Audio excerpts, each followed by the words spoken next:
അപ്പോൾ കൃഷ്ണനദിയാണ്. കൃഷ്ണനദിയുടെ ഒരു വലിയ പാലം, 1 മിനിറ്റ് കിട്ടുന്നതുകൊണ്ടാണ് അത് വലിയൊരു റീലിലേക്ക് പോകുന്നത്. ഇതിവിടെ ആന്ധ്രയിലത്തെ എന്താ പറയുക മെയിൻ സമ്പദ് വ്യവസ്ഥയെ തന്നെ കാർഷിക ഭൂമിയിൽ നിയന്ത്രിക്കുന്ന ഒരു നദിയാണ് കൃഷ്ണനദി.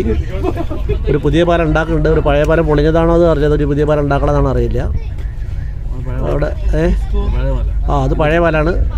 ഇതാണ് പുതിയ പാലം അല്ലേ? ഇപ്പോൾ നമ്മൾ പോണത് പുതിയ പാലം, മറ്റേ പഴയ പാലം. റൈറ്റ്.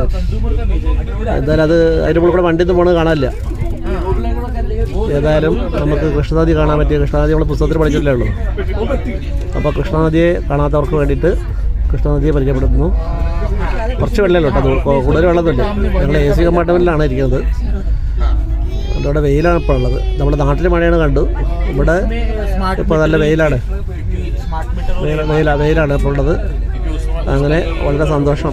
ഓക്കെ.